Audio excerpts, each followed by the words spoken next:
Sintetizando lo que vimos la última ocasión en esta obra que estamos explorando, en la que hemos estado indagando, obteniendo muchas luces al respecto, que es la obra de Charles Taylor, La Era Secular, podemos ya mencionar a manera de síntesis, a manera de un resumen sustancial, lo que ha ocurrido, o finalmente lo que ocurrió en la trama que se viene desplegando, en la cual hemos venido nosotros indagando.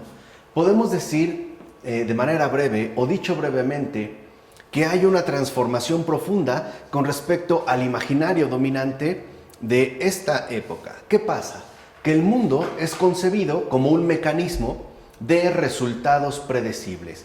Y aquí vemos, por decirlo así, la hondura de la transformación que esto ha traído consigo. En primer lugar, porque ahora la concepción del mundo es básicamente o radicalmente distinta, más bien, a lo que se venía sosteniendo con anterioridad. Por una parte, el mundo ya es reducido a un mecanismo, es decir, un mecanismo cuyo funcionamiento puede ser puesto al descubierto, se puede poner al descubierto y por ende también se puede incidir de manera directa sobre él. De tal manera que entonces el mundo queda reducido no solo a un mecanismo de funcionamiento particular, sino sobre todo a un mecanismo de resultados predecibles. Pensemos, por ejemplo, lo que ha sucedido actualmente en las investigaciones avanzadas con respecto al código genético del ser humano, es decir, del ADN. También el ser humano ha quedado reducido a un mecanismo de resultados predecibles. Por ejemplo, el código genético, estos pares de cromosomas, funcionan de tal o cual manera en base a su ordenación, y una vez conociendo su estructura, en tanto estructura de funcionamiento, es posible predecir los resultados esperados al, intervenir por medio de ciertas modificaciones o bien al realizar cierto tipo de alteraciones. Ahora, ¿por qué se da esto? ¿Por qué es tan fundamental este cambio producido? Porque se considera que ya no hay, pues, un patrón normativo. O sea, ya no hay una norma que se deba ajustar o hacia la cual más bien se deba ajustar aquel que entra en contacto con el mundo. Simple y sencillamente se neutraliza ese patrón normativo a partir precisamente de la concepción del mundo como mecanismo. Y por ende se va a sostener que el mundo en todo caso ha sido diseñado para funcionar de determinada manera. Es decir, para producir determinados resultados en tanto mecanismo. Aquí se vería pues ya como la hondura que posee esta nueva concepción del mundo. De tal forma que entonces se piensa en el diseño de este mecanismo que apunta en todo caso a determinar el funcionamiento que le compete para poder incidir de manera más o menos directa sobre él, es decir, para poder producir determinados resultados. De ahí pues que, como habíamos mencionado hace un momento, no se haya raro encontrar alternativas de producción, digamos, de seres humanos, ¿no? A través de la manipulación del código genético, es decir, de la intervención fundamental con respecto a este mecanismo genético, es decir, a la reducción del ser humano. Estos, y además eso es importante de mencionar, estos serían los resultados que Dios ha establecido. O sea, no se desliga todavía, digamos, de una manera explícita de Dios porque sigue perteneciendo a una visión meramente deísta. Es decir, se sostiene que hay pues un Dios, ¿no?, que ha diseñado estos resultados y que son entonces aquello que corresponde con el establecimiento que Él en efecto ha llevado a cabo. Es decir, Dios finalmente sería la garantía fundamental de este mecanismo de resultados predecibles. Además, se va a considerar que dichos resultados los podremos conocer o bien, por ejemplo, a través de las escrituras, ¿no? Entonces la escritura ya no revela algo más, sino que expone de una manera más o menos directa cuál es el funcionamiento particular de este mecanismo diseñado, o bien sería otro tipo de alternativa. Se podrían descubrir a través de analizar lo que Él ha hecho, y en este caso de nosotros dependerá esforzarnos por abarcar estos fines. O sea, que aquí ya la postura que asume el ser humano también se ve modificada. ¿Por qué? Porque ahora se supone que tenemos que habitar este mundo como agentes de la razón instrumental, haciendo funcionar el sistema de manera efectiva para llevar a cabo los fines de Dios, que en gran medida es justo como el presupuesto sustancial que menciona, por ejemplo, Francis Bacon como método científico. Es decir, aquí ya aparece una noción de método. Así pues, habría algunos aspectos que valdría la pena destacar. En un primer momento, el hecho de que las escrituras se ven claramente desplazadas a partir ya de este momento por el método científico. ¿Por qué? Nos podríamos preguntar. Básicamente por dos motivos. El primero, porque el método científico descansa de manera exclusiva en el esfuerzo humano por poder alcanzar determinados fines, es decir, los resultados predecibles que se suponen serían finalmente alcanzables por medio del empeño, la dedicación, el trabajo o el esfuerzo que el propio ser humano es capaz de realizar. Y por otro lado, porque todo este conjunto, digamos, de aspectos se van a resumir en la razón instrumental que apela a la manera en la cual el hombre no solo debe de contemplar al mundo, sino también la manera en la cual dicho hombre se tendría que comportar. Dicho de otra forma, el método científico hace recaer como todo el peso de la concepción del mundo sobre el ser humano. Además, destaca que el ser humano posee esta razón instrumental que en efecto lo conduce a, digamos, pensar de una manera ciertamente mecánica y por ende también predecible. Así pues, ¿no? A partir de aquí, podríamos decir que se establece el alto nivel cultural de la ciencia que opera en un universo mecanismo lleno de resultados por descubrir. De tal forma que en esta apreciación que realiza Charles Taylor, se podría mencionar que el mundo es pues un universo mecánico, un mecanismo lleno de resultados que ciertamente requieren el ser descubiertos. De tal forma que entonces este universo mecanismo ya no contendría en sí mismo nada rotundamente oculto, es decir, nada que pudiera quedar más allá de la capacidad instrumental racional o racional instrumental del propio ser humano. De tal forma que el misterio del mundo se diluye en un método científico empeñado en encontrar o asimismo diseñar las condiciones necesarias para descubrir estos resultados ya dados en este universo mecanismo.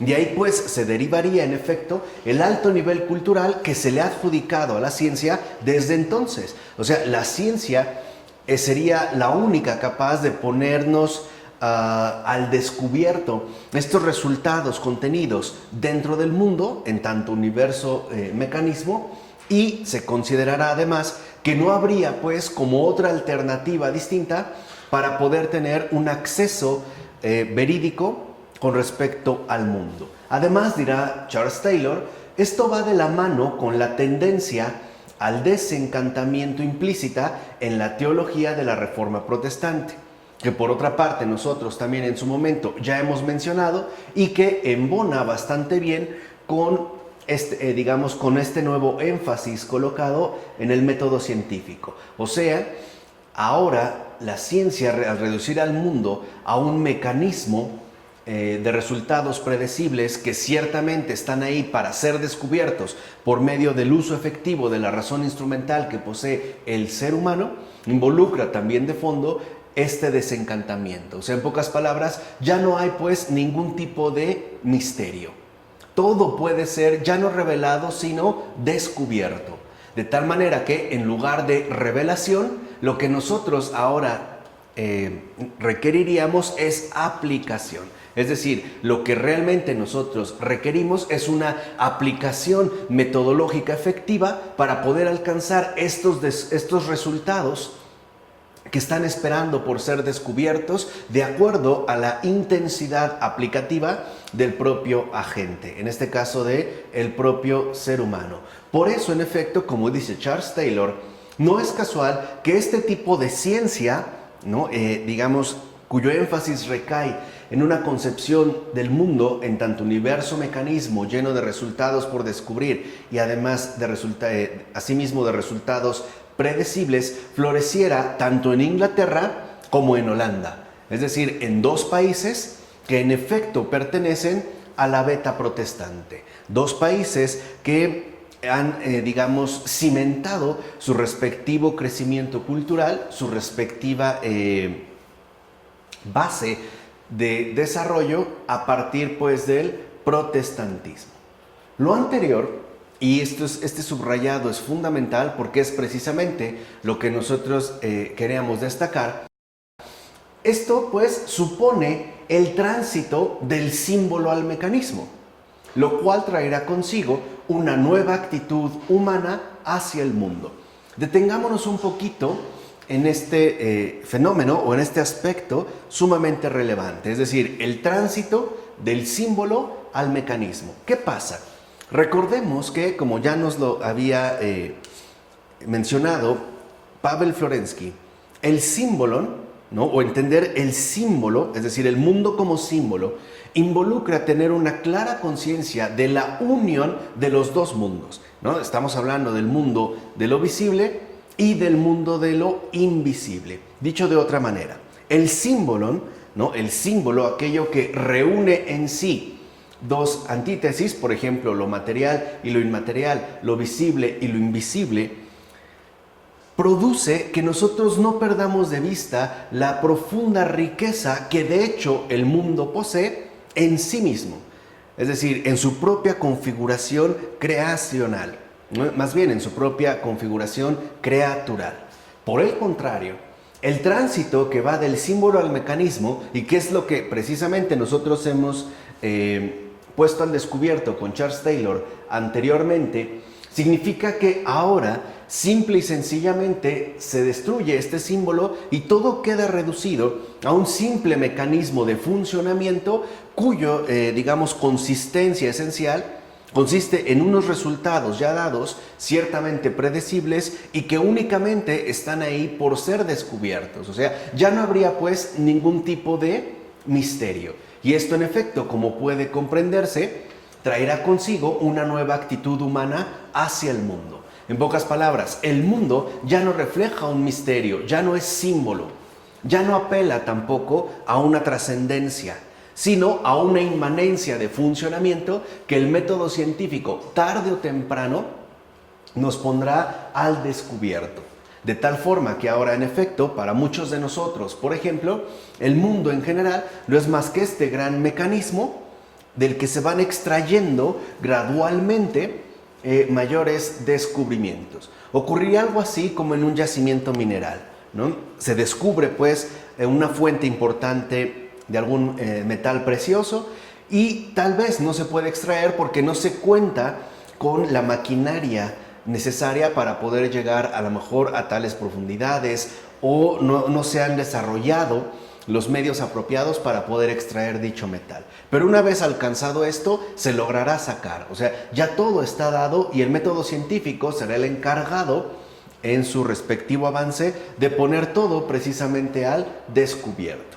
Ahora bien, menciona también Taylor, dicha actitud conlleva de igual manera una peculiar idea de lo que estamos haciendo cuando hacemos ciencia. Y esto es importante porque la ciencia no solamente se referiría, en todo caso, a un ámbito particular de estudio o, en todo caso, a un ámbito especializado de investigación. No, más bien, ¿no?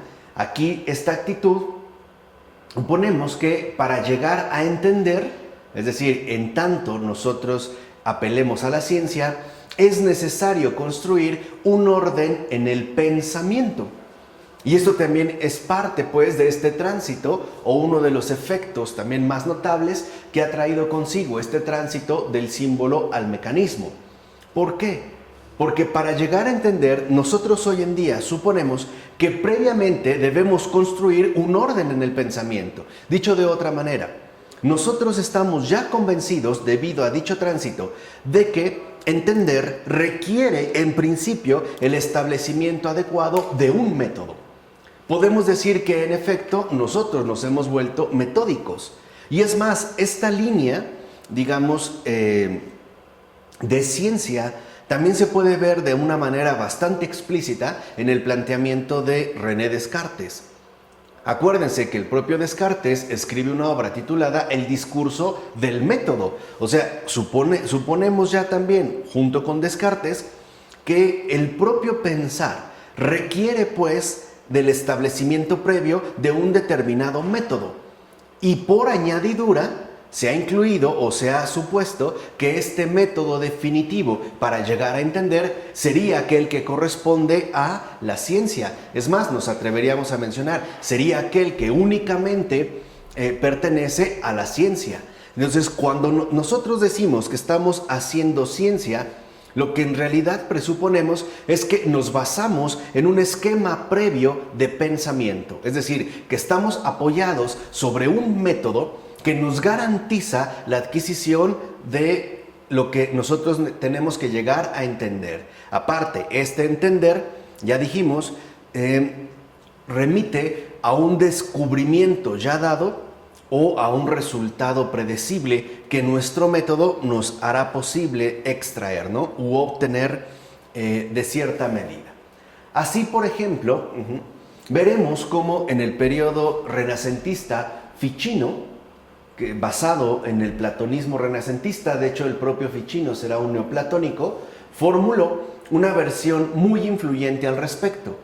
Dice Ficino: puesto que el hombre ha estudiado el orden de los cielos, cuándo se mueven, hacia dónde avanzan, según qué medidas y qué efectos producen, ¿quién podrá negar que posee, por así decir, casi el mismo genio que el del autor de los cielos? ¿Y quién podrá negar que de alguna manera, con tan solo obtener los instrumentos y el material celeste, podría forjar los cielos? Si es algo que ya hace, aunque con un material diferente, pero con un orden muy similar. Entonces, aquí lo que vemos en Ficino es que el énfasis se coloca sobre esta especie de analogación entre el hombre y el autor, pues, de la creación. Cuando empieza a hablar Ficino del genio, se refiere a la manera en la cual, de acuerdo con esta propuesta neoplatónica, de acuerdo a la cual el hombre a sí mismo expresa un determinado procedimiento. Es decir, estaría mencionando pues su modo de proceder. De tal manera que este proceder es lo que garantizaría, llegado el momento, es decir, una vez adquiridos tanto los instrumentos como el material necesario, la construcción, o sea, la creación de aquello que en efecto el procedimiento está garantizando. Dicho de otra manera, para Ficino, el ser humano también es capaz de ser como un Dios. Posee la capacidad de procedimiento, es decir, posee pues su razón instrumental, y lo único que en todo caso le faltaría serían justamente los materiales aplicativos, es decir, los instrumentos y aquello con lo cual tendría que trabajar. Más tarde, y esto también es importante mencionarlo, Leonardo da Vinci desarrolló un pensamiento similar. Va pues en la misma línea. Para Leonardo, debemos encontrar la ragioni en las cosas, es decir, esta dimensión racional, pero ello implica, y esa es la añadidura de Leonardo, una segunda creación. En realidad, dos tipos de creación. Una que se lleva a cabo con la razón y que de hecho sería la que compete a la ciencia, y la segunda creación es la que se llevaría a cabo con la imaginación. De tal forma que entonces esto apuntaría al arte. Por eso veremos que en Leonardo es tan fundamental la conjunción tanto de la razón con la imaginación, es decir, tanto de la ciencia como del arte. Y por eso podemos apreciar, por ejemplo, algunas obras, pinturas especialmente de Leonardo, que nos pueden resultar como muy llamativas, pero también, ¿no?, el esbozo o la realización de esbozos que conllevan la fabricación de determinados instrumentos, por lo menos en su momento, instrumentos técnicos de avanzada. Aquí lo que vemos es que se empieza a conjugar pues la idea de que el hombre mismo es también un creador y que este hombre creador lo puede hacer básicamente o puede llevar a cabo su proyecto de creación de dos maneras. El primero, a través de la ciencia. ¿Cómo? Por medio del uso de la razón, que como hemos visto implicaría pues el establecimiento de un método definido para alcanzar los resultados esperados. Pero no sería el único ámbito. El otro ámbito también creativo, es decir, en tanto compete el establecimiento de una nueva creación, correspondería precisamente al arte.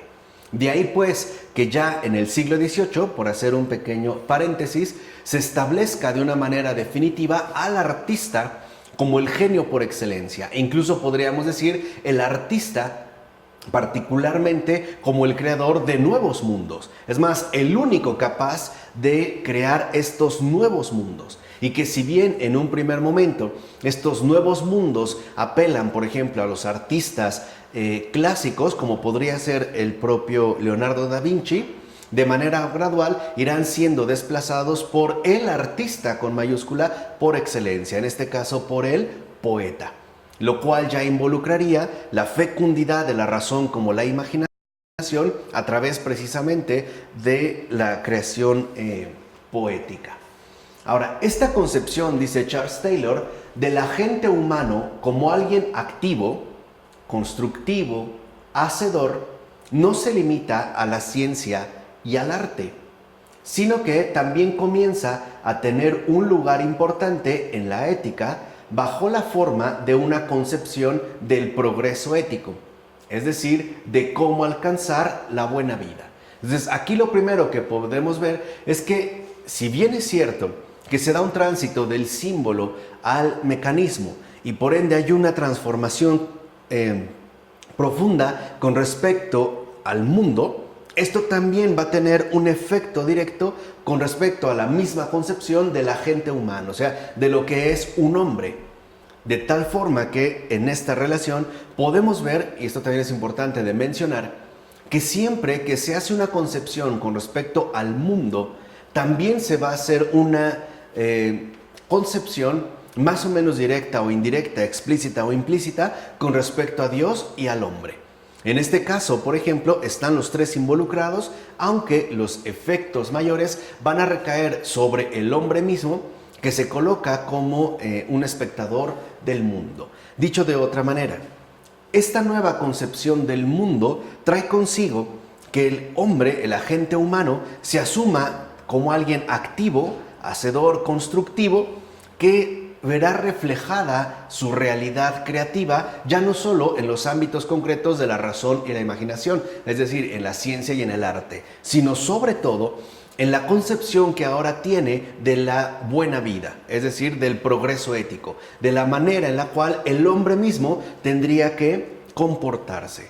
Por eso, en el número 2, Taylor abordará precisamente esta cuestión del progreso ético a partir de una vertiente fundamental de esta historia que, como Charles Taylor menciona, da inicio con la noción renacentista de civilidad, que sería una noción, en efecto, fundamental. De hecho, afirma Taylor, la civilidad renacentista, o sea, la noción renacentista de civilidad, es la antecesora de nuestra civilización.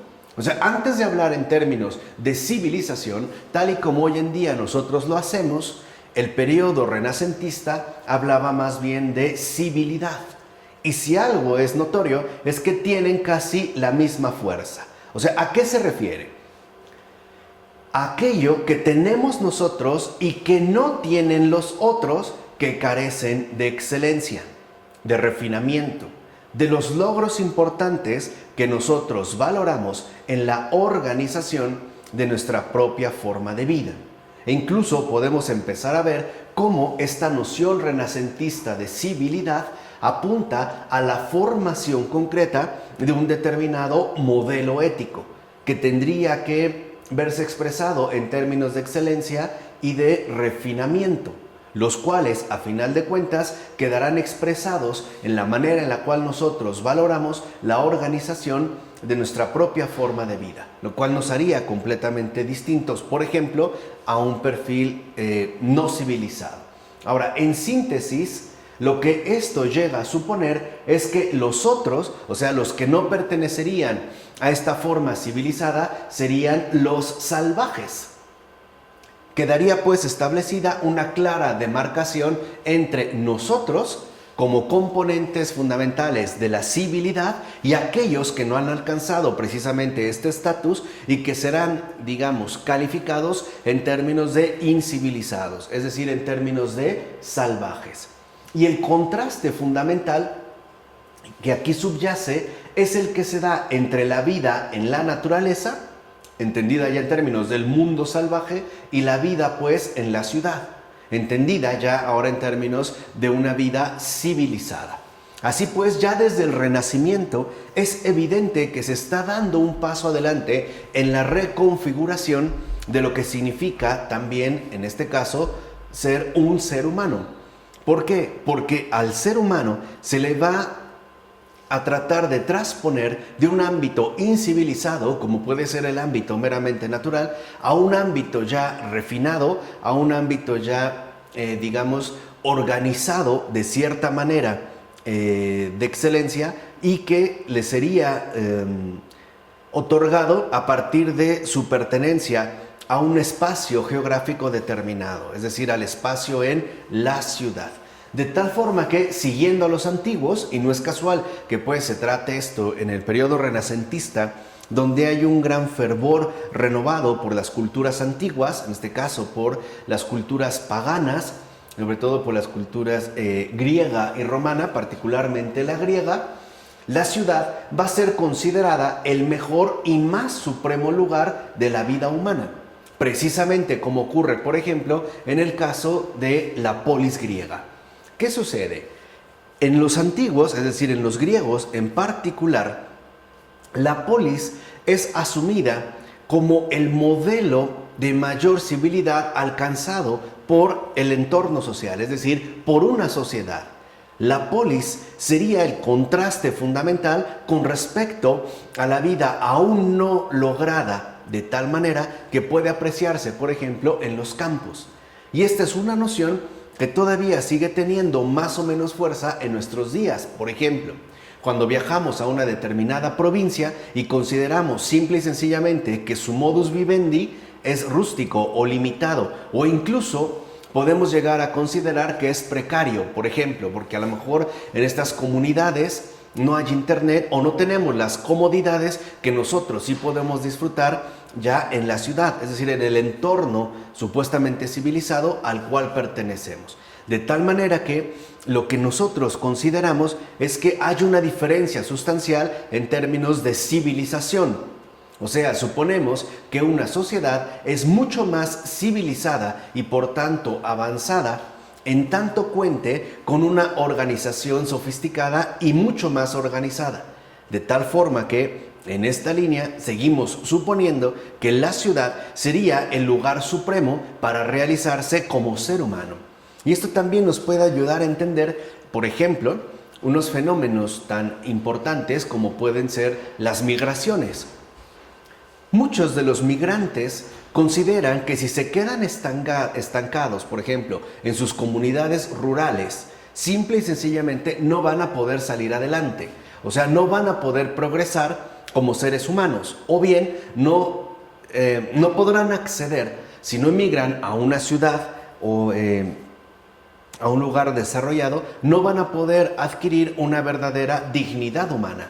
¿Por qué? Porque de una u otra manera seguirían considerándose como salvajes. Si nosotros vamos, por ejemplo, a una tribu amazónica y vemos que a lo mejor siguen cazando con dardos envenenados a ciertos animales salvajes o dentro de la selva a la que pertenecen, la manera en la que cocinan, en la que comen e incluso el modo en el que comen, por ejemplo con los dedos, nuestra primera impresión es que habría una especie de diferenciación tajante entre ellos y nosotros.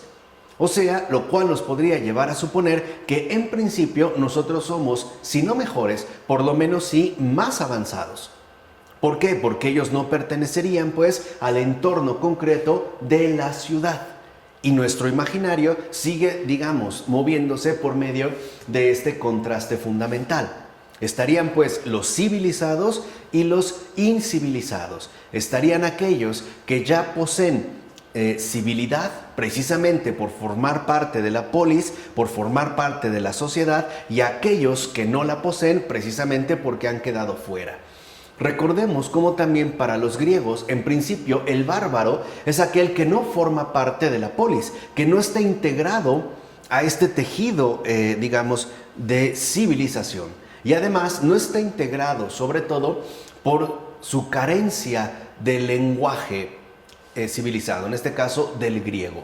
Por eso serían considerados como bárbaros, es decir, como esos pájaros silvestres que hacían ruidos como bárbaro. Y que para los griegos, el que no habla griego es un bárbaro. Es pues una especie de animal silvestre que no ha alcanzado el grado de refinamiento que requiere justamente la vida en la ciudad, en este caso la polis. Así, por ejemplo, Aristóteles había afirmado claramente que solo en la polis los seres humanos alcanzan la plenitud de su naturaleza. De tal manera que entonces para Aristóteles la naturaleza del ser humano está llamada a desarrollarse en términos políticos, es decir, en términos vinculados con la polis. Y recordemos que la política, en el sentido aristotélico, no hace referencia a un ámbito, digamos, desvinculado del acontecer social, sino que la política es todo aquello que compromete a un individuo dentro de todo el entramado social. O sea, en pocas palabras, la política es aquello que en efecto condiciona y además configura el auténtico perfil de lo que hoy en día nosotros llamamos un ciudadano. Entonces, de acuerdo con Aristóteles, si un ser humano no tiene acceso a la polis, entonces no logrará alcanzar su verdadera plenitud. O sea, quedará pues como aletargado o por lo menos limitado a su estado inicial salvaje, o sea, a su estado de incivilización. De hecho, la palabra civilidad, civilitas, proviene de la traducción latina de polis. Cuando el latín empieza a tener digamos, un mayor papel y aparte empieza a ser como considerada una lengua culta para el occidente y ya no precisamente el griego, aunque no por ello se descarte del todo, cuando se quiere traducir del griego polis al latín, el término elegido es civilitas. Y civilitas trata, digamos, de manifestar todas aquellas exigencias etnológicas y antropológicas que ciertamente contiene la palabra polis. Aún, por ejemplo, en el siglo XVII, los franceses hablaban del état policier, no sé si se pronuncia así, no de este... État policier, no policier. État policier, como algo que ellos sí tenían y de lo que carecían los sauvages, o no sé, sauvage o...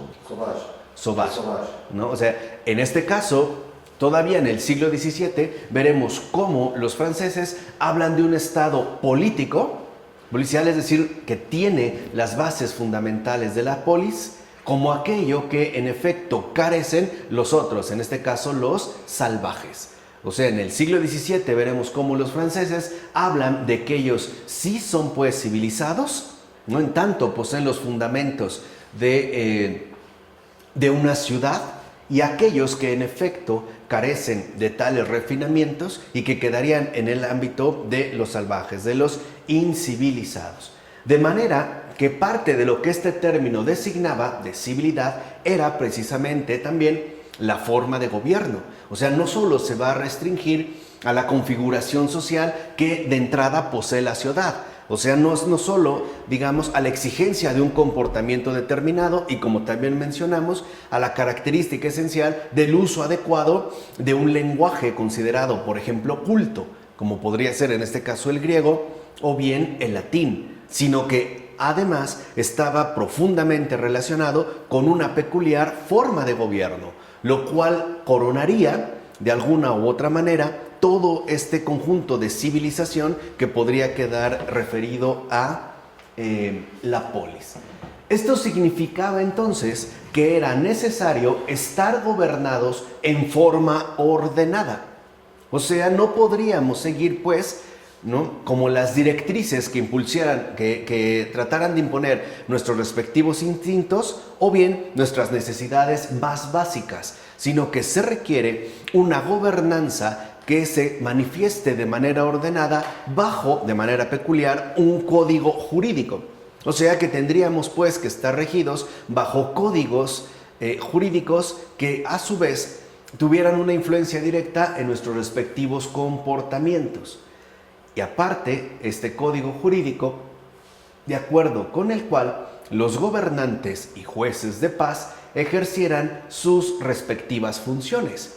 Entonces, lo primero que podemos darnos cuenta es que, a diferencia de los incivilizados, de acuerdo con este panorama, de acuerdo más bien con este imaginario, una civilización es aquella que posee un gobierno ordenado, o sea, aquella que se rige bajo determinados códigos jurídicos, los cuales son aplicados y también,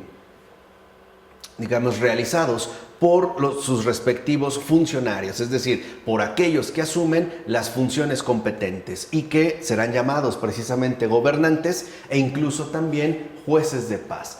Dicho de otra manera, desde esta noción de civilidad renacentista, se empezaban a promover los componentes de lo que ya hoy en día consideramos un Estado moderno, en tanto instrumento permanente de gobierno en cuyas manos se concentrará buena parte del poder sobre la sociedad y que le permite además remodelar dicha sociedad de diversas maneras legales. Y este es un aspecto sustancial que no podemos pasar por alto. Se supone que esta promoción de lo que hoy en día consideramos un Estado moderno implica la gobernanza de este de una manera permanente. Es decir, que el poder quedará pues concentrado en la codificación de este a partir de los diversos ámbitos jurídicos. Y que además no solo va a instaurar determinadas normas y sus respectivas sanciones, sino que serán estos respectivos códigos jurídicos los que a su vez van a permitir remodelar esta misma sociedad de diversas maneras, ahora en términos legales. ¿De qué estamos hablando? De algo que, por ejemplo, este jurista italiano, contemporáneo, vivo aún, Paolo Grossi, ha definido, me parece, en términos muy acertados, en términos de mitología jurídica.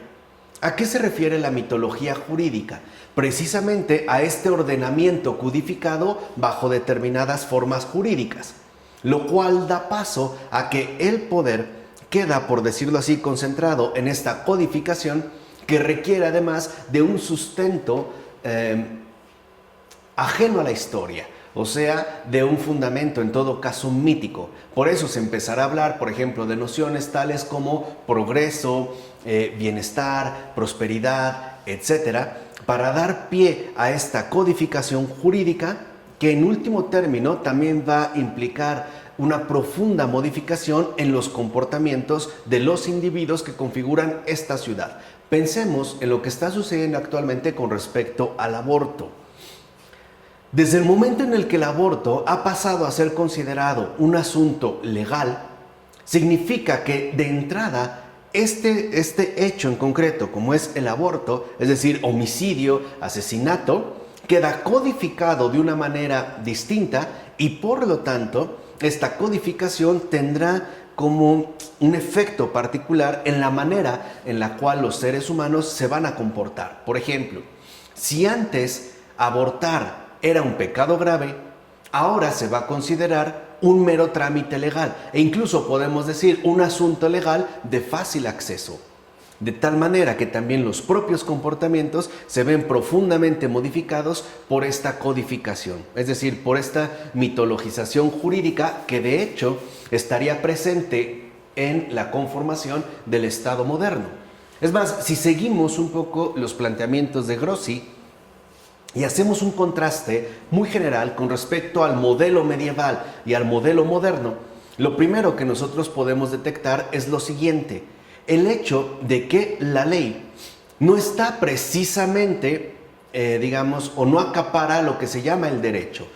Para Grossi, el derecho son todos aquellos acuerdos implícitos que la sociedad realiza sin necesidad de apelar a una instancia jurídica ajena.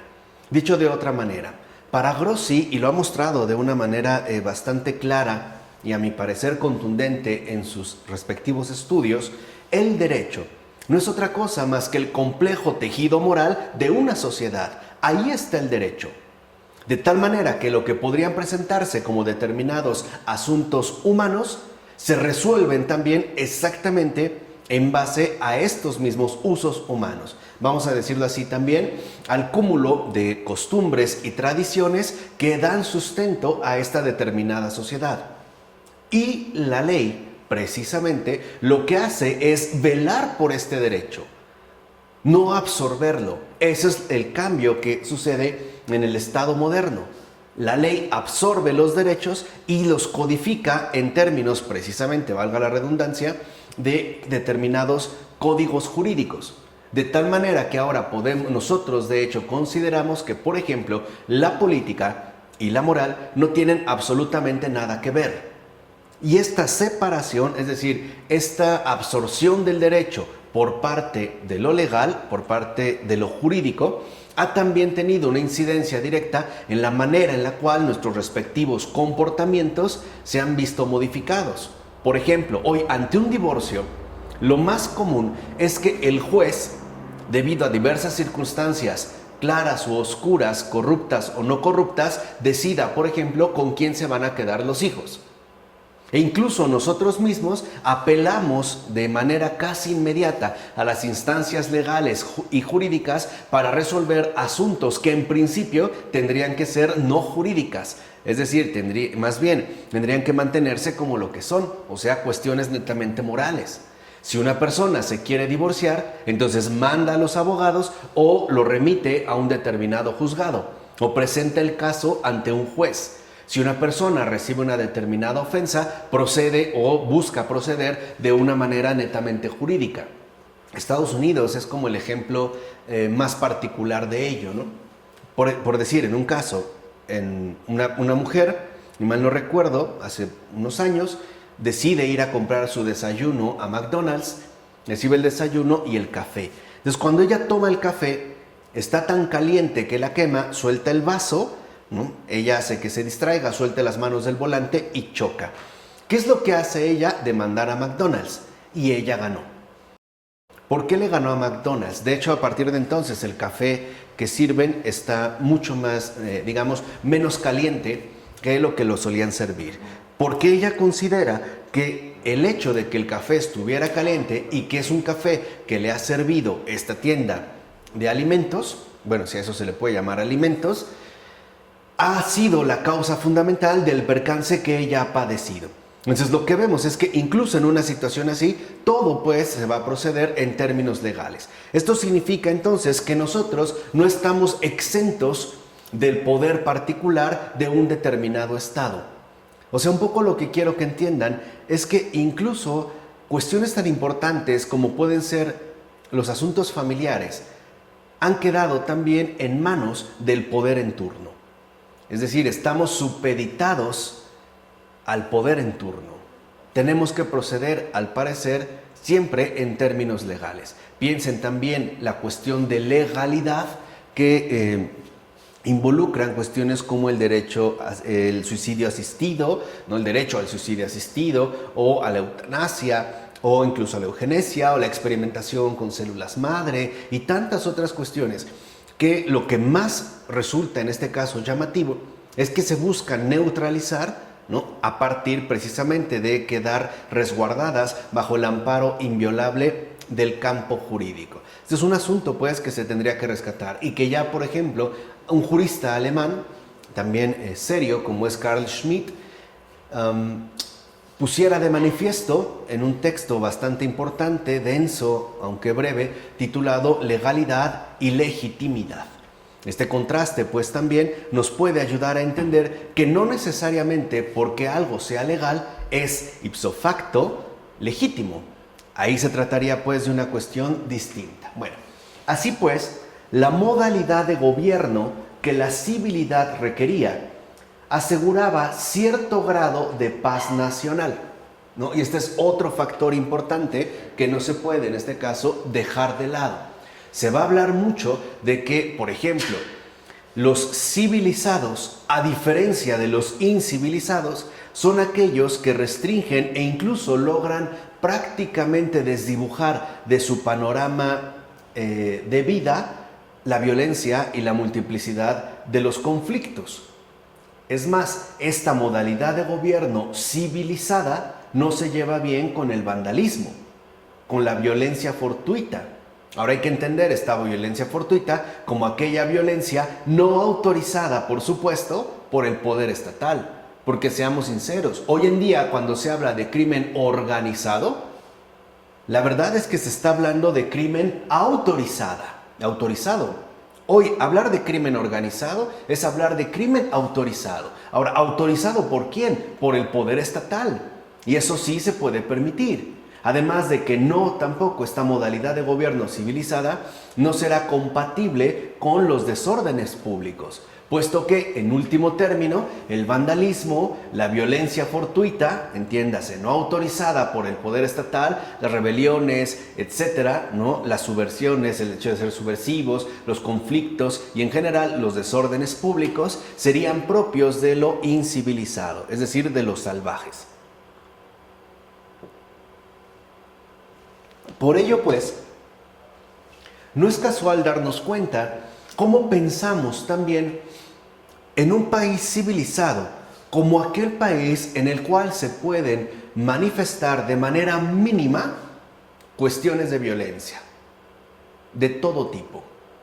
Por eso Inglaterra, por ejemplo, estaba, por lo menos hasta antes de este ascenso o escalada extrema de violencia a partir de lo que denominamos o llamamos terrorismo básicamente por influencia de Estados Unidos, los policías, en Inglaterra, no llevaban ningún tipo de arma de fuego. No lo creían ciertamente necesario, puesto que consideraban que vivían en un país tan civilizado, es decir, tan ajeno al vandalismo, la violencia fortuita y los desórdenes públicos, que no era necesario recurrir a ese tipo de equipamiento. Sabemos ya que, por ejemplo, los skinheads, o sobre todo el movimiento punk, va a ser como una respuesta extrema a este tipo de gobernanza, es decir, a este tipo de civilidad, ¿no? La propia apariencia que asumen los punks busca precisamente poner en tela de juicio de una manera bastante radical esta idea de civilidad, ¿no? Asumiendo, por ejemplo, con el punk o en general con el movimiento punk, el vandalismo, la violencia fortuita y sobre todo su concreción en la multiplicidad de desórdenes públicos que ciertamente se pueden llevar a cabo. De tal forma que, por ejemplo, si hoy apelamos a nuestra realidad contemporánea y vemos que al parecer se empiezan cada vez más a desatar los conflictos, ¿no? Los desórdenes públicos y la violencia multifactorial, e incluso podemos decir una violencia plural de todo tipo, podríamos llegar a considerar que estamos perdiendo el grado de civilidad alcanzada y que pudiera ser que esta pérdida de civilidad se remita en último caso a la modalidad de gobierno que ha sido adoptada. Y entonces supondríamos pues que sería importante un cambio en términos políticos, ¿no? Contemporáneos, para poder dar paso de nuevo a la obtención de esta paz, sobre todo, entiéndase, de una paz nacional. Es más, si uno pone atención, veremos cómo básicamente todos los gobernantes del mundo tienen como prioridad la paz nacional y a esta paz le agregan la seguridad.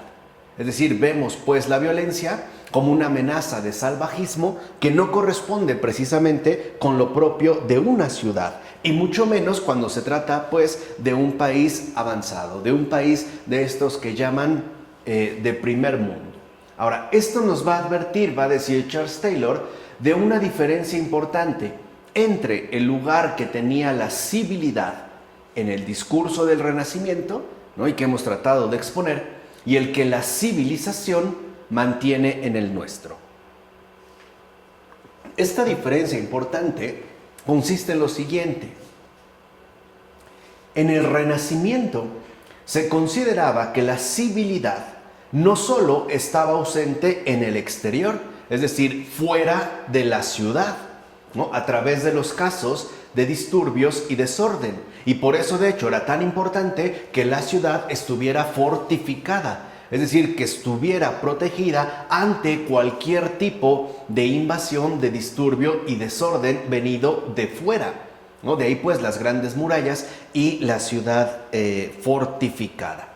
Sino que incluso en el caso renacentista, las élites gobernantes necesitaban someterse a una firme disciplina para renovarla. O sea, en pocas palabras, en el caso de la civilidad renacentista, los gobernantes no están exentos de las propias exigencias que comporta la civilidad. Por ejemplo, el ejercicio firme de disciplina para que ésta pues se pueda mantener. No son como ajenos pues a la propia civilidad. En nuestro caso, por el contrario, la noción de civilización supone que ésta se ha alcanzado en cierta etapa de la historia y que ya no necesitamos hacer nada al respecto. O sea que no necesitamos nosotros mantener ningún tipo de disciplina o ejercicio ético para poder conservar la civilidad, sino que ha sido producto de un avance histórico que finalmente se ha logrado alcanzar. Es decir, como lo dice Charles Taylor, suponemos que ya poseemos o estamos insertos de lleno en dicha civilización, en términos pues, como lo dijimos, históricos. Por eso habrá personas que consideran que si trasladan toda su existencia del campo a la ciudad o de las zonas no urbanas a la zona urbana, estará ya pues inserto, ¿no?, por este mismo gesto en la civilización. El hecho de formar parte pues de una ciudad. Ahora, no olvidemos que, por ejemplo, Balzac, además de que en sus novelas es evidente que el enemigo siempre a combatir es el dinero.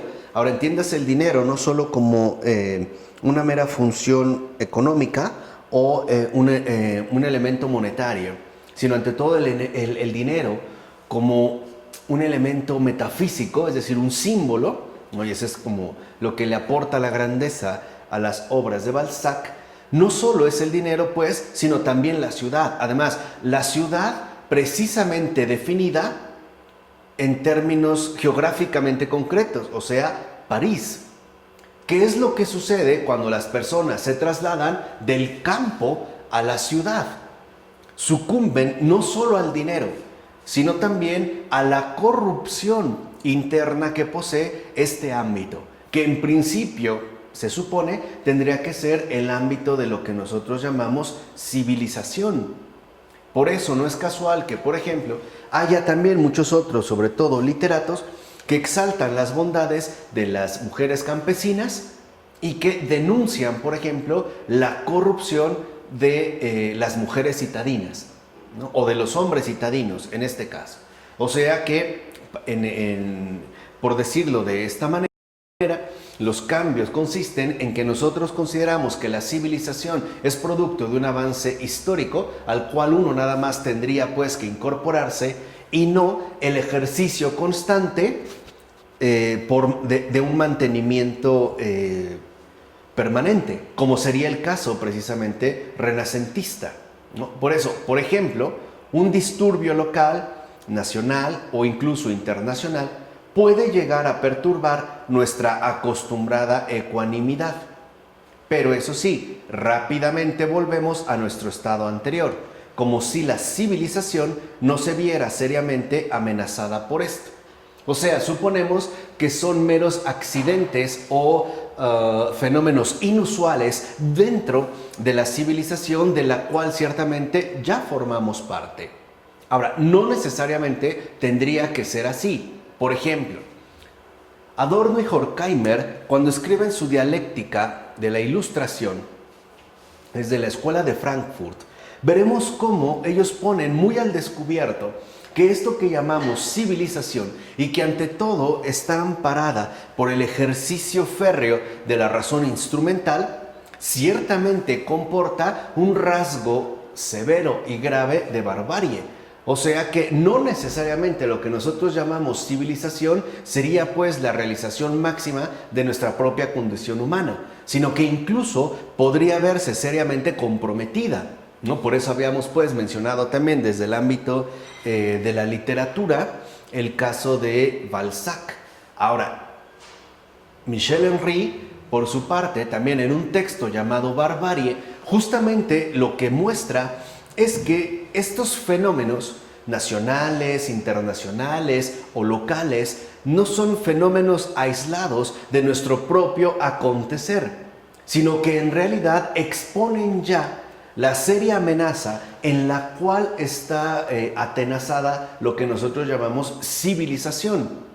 O sea, no serían pues como fallas menores dentro de este gran sistema, sino que es ya un deterioro profundo del sistema mismo, cuyas manifestaciones e incluso pueden ya verse reflejadas a maneras de disturbios locales, nacionales o incluso internacionales, hoy diríamos globales o mundiales. O sea, no son meros accidentes, ¿no? Puntos negros dentro del panorama lustroso y brillante de lo que llamamos civilización, sino que serían ya más bien síntomas propios de ella.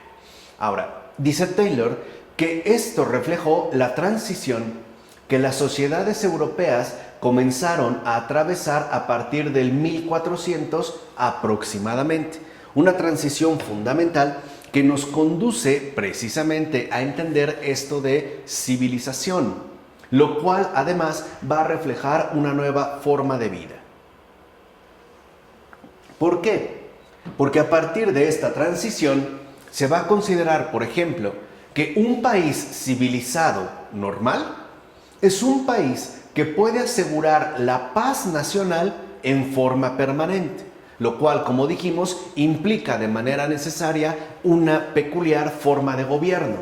Y además, y esto no es meramente secundario, en el cual el comercio ha reemplazado en gran medida a la guerra como la actividad central en la que se interesa la sociedad política.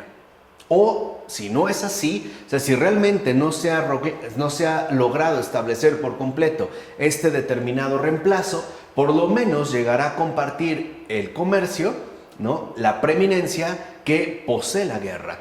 Entonces, aquí lo que nosotros veríamos son dos rasgos fundamentales. El primero, cuando se habla de un país civilizado normal, es aquel que en efecto logra extinguir casi por completo o prácticamente por completo toda suerte de conflictos, lo cual se verá reflejado en el aseguramiento permanente de una paz nacional.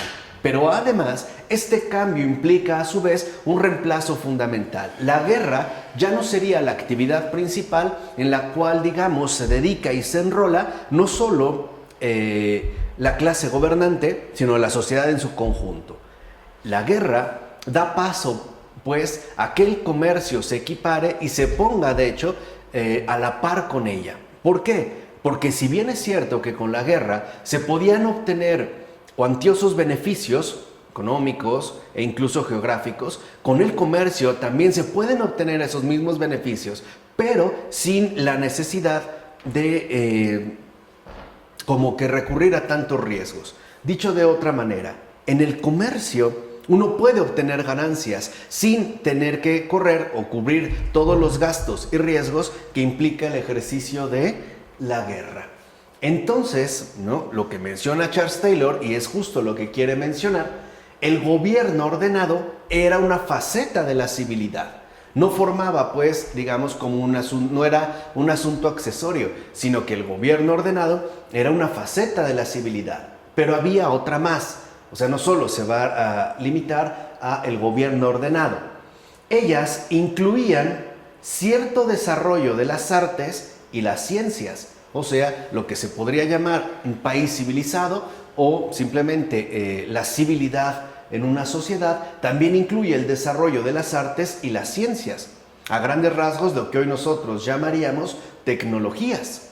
¿no? En todos sus ámbitos. Por ejemplo, si hoy vemos que un país cada vez es más avanzado en sus producciones artísticas por el uso de las nuevas tecnologías, performance o transmisiones en vivo, el uso, no sé, de realidades virtuales o de 3D o de proyecciones, lo veríamos incluso como un país más desarrollado e incluso en la medida en la que ha logrado avanzar, por ejemplo, su investigación en el campo científico, en la medida en la que se le da, pues, ¿no?, mayor presupuesto a este tipo de investigación. Si comparamos el nivel de investigación científica que posee Alemania con México, nos quedamos muy abajo, ¿no? Nos quedamos literalmente como a una distancia enorme con respecto a ellos, es decir, a su grado de avance. Y también incluía, además dijimos, del gobierno ordenado y este desarrollo de las ciencias y las artes, asimismo pues incluía el desarrollo del autocontrol racional moral. O sea que para ser una persona ciertamente civilizada, uno tiene que mantener bajo control sus propios rasgos aún no civilizados. Por ejemplo, el dominio en el carácter y el comportarse de una manera correcta, siempre y en todas las circunstancias, especialmente cuando las situaciones involucran la intervención de otros miembros de la sociedad, o sea, en los acontecimientos sociales. Y además, y fundamentalmente, además de estos tres que hemos mencionado, implica pues la civilidad, el buen gusto, los buenos modales, el refinamiento, es decir, lo que ya nosotros conocemos en términos de buena educación y cortesía, y que algunos suelen llamar lo políticamente correcto. Entonces, por ejemplo, una persona civilizada es aquella que prefiere la música clásica en lugar del punk, o que prefiere escuchar algún tipo de cuarteto de cuerdas a escuchar a lo mejor música que nosotros consideramos popular. Además, cuyos comportamientos, cuyos modales harían como explícito el grado de civilidad que ha adquirido. Obviamente su refinamiento en el hablar, en el utilizar correctamente las palabras e incluso no usar, por ejemplo, palabras que más bien pertenecerían a los salvajes y que reflejaría la buena educación y la cortesía, que en gran medida sabemos que esta cortesía, es decir, lo que hemos mencionado como lo políticamente correcto, también hace referencia a la hipocresía que ha arraigado tan fuerte en nuestras sociedades civilizadas. Y todo esto, afirma Taylor, era considerado el fruto de la disciplina y el aprendizaje. O sea, digamos como el esfuerzo permanente que uno tiene que realizar en términos de disciplina y además del aprendizaje recibido que este propio entorno civilizado es capaz de ofrecernos. Así pues, una imagen fundamental era la de la civilidad como el resultado de haber disciplinado o domesticado una naturaleza originalmente salvaje, o sea, primitiva. Así hemos llegado a pensar que nuestra civilización ha sido instruida, disciplinada, educada. O sea, hemos pasado de la selva a la ciudad. Hemos pasado del salvajismo a lo político. Mientras que los pueblos no civilizados, salvajes, bárbaros, etc., no, ellos no. Es decir, que carecen de disciplina y aprendizaje. ¿Por qué? Porque, como dijimos, no poseen buen gusto, no tienen buenos modales, carecen de refinamiento, no tienen buena educación y sobre todo carecen de cortesía. O bien, y esa es igual alguna de las alternativas quizá más socorridas en estos tiempos, suponemos que simple y sencillamente aún no ingresan a esa lucha necesaria para remodelarnos a nosotros mismos. No han asumido, pues, el compromiso férreo disciplinario que implicaría la adquisición de la buena vida. Cabe destacar, menciona Charles Taylor, que aunque tímidamente en el siglo XVI, después de las reformas y luego ya con mayor intensidad, hubo intentos de transformar a los estratos más bajos. De hecho, no se les quería, digamos, como dejar en su estado salvaje inicial. Y así podemos ver que estos intentos, aunque no ciertamente contundentes, sino más o menos tímidos, consistían en lo siguiente. Por ejemplo, se les acosaba, se les intimidaba, se les presionaba, se les sermoneaba, se los instruía y organizaba para que abandonaran su estilo de vida laxo y desordenado y se amoldaran a uno u otro rasgo de la vida civil. O sea, se les quería pues quitar, ¿no?, como esa corteza salvaje que poseen para que pudiera emerger su plenitud en tanto personas civilizadas. Por poner un ejemplo, que en lugar ya de comer con las manos, utilizaran los cubiertos, o bien usaran, en este caso, la servilleta, o que no eructaran en la mesa, o que se taparan la boca, o algo incluso todavía mayor, que no escupieran donde fuera, ¿no? Recuerden que la historia del escupitajo es muy curioso. Todavía en Rusia, en el siglo XIX y en general en Europa, la gente solía escupir, pero como empezaban a utilizar alfombras, literalmente lo que hicieron fue diseñar unas escupideras. Entonces, el civilizado es aquel que escupe en la escupidera. El salvaje es el que llega y escupe en la alfombra, aunque la tenga a un lado. Este tipo, pues, de cortesía irá configurando poco a poco nuestra noción ya moderna de civilización, es decir, de lo que a grandes rasgos, por ejemplo, llamamos vida civil. Al comienzo, menciona Charles Taylor, la idea no era transformarlos completamente, de manera tal que cumpliesen con el ideal, pero tampoco parecía aceptable dejarlos tal y como estaban.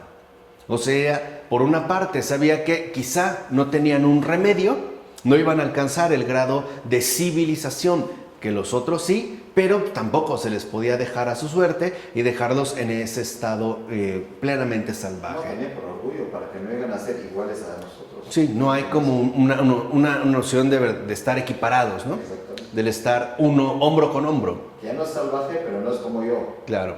Sí. ¿Por qué? Por su modelo. Claro. Porque Sí, es desde negro, su propia fisonomía, ¿no? Es negro, porque es asiático, porque es chaparro, porque es mexicano, porque es feo. Claro, todo, eso, ¿no? sí.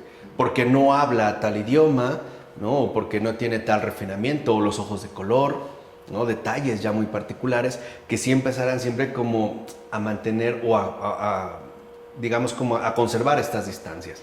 Dicho brevemente, el pueblo debía ser disciplinado porque su desorden amenazaba a la élite. Claro, este era el punto. O sea, no era tanto de que realmente se interesaran por ellos, o sea, por los salvajes, sino porque su sola presencia, o sea, su desorden, es justo lo que amenaza a la élite. ¿Por qué? Porque tal parece que el aumento de la población, junto con el empeoramiento de las condiciones económicas en el siglo XVI, significó un aumento del número de indigentes y de su grado de movilidad, puesto que comenzaron a gravitar en torno a las grandes ciudades en busca de la ayuda y el sostén que ya no podían hallar en sus lugares de nacimiento. Esto lo podríamos traducir en otros términos quizá mucho más radicales. ¿Por qué los desordenados, los no civilizados, los salvajes ponen en peligro a la élite? Porque al manifestarse como lo que son, pobres, indigentes o incluso miserables, ¿no?, abandonados o descartados socialmente, siempre como gravitando en las periferias que tanto ha atendido el Papa Francisco, por ejemplo, pone al descubierto que quizá la noción de civilización que han adquirido es una fachada para ocultar algo verdaderamente grave, la ausencia de caridad.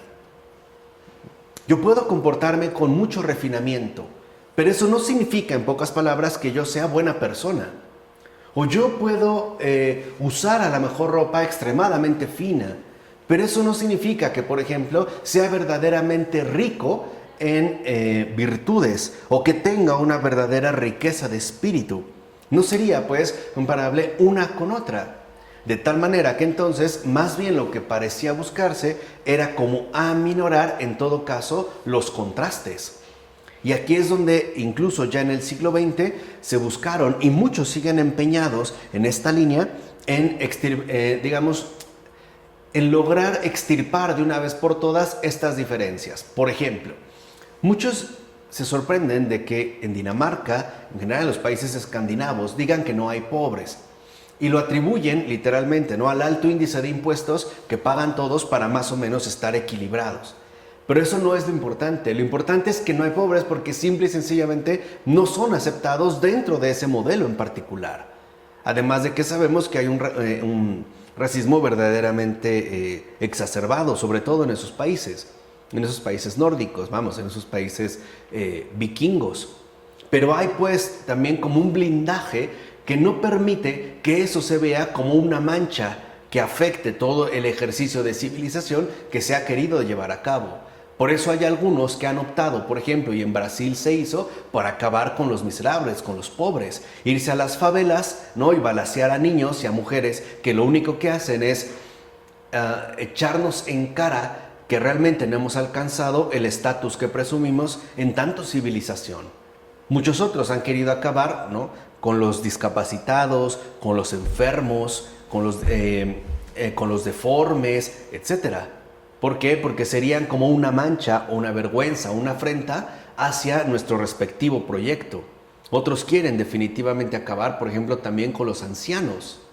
O en términos arquitectónicos, también esta civilización se empeña muchísimo en tratar de ocultar aquello que no ha sido todavía tocado por la mano mágica de lo que llamamos civilidad. Bueno, esta población, dice Taylor, más numerosa, desposeída y móvil, trajo consigo situaciones que resultaban amenazantes para el orden público, que además se consideraba, como hemos dicho, civilmente ordenado y dijimos disciplinado, es decir, ausente o carente más bien de conflictos y por ende de violencia. ¿Cuáles?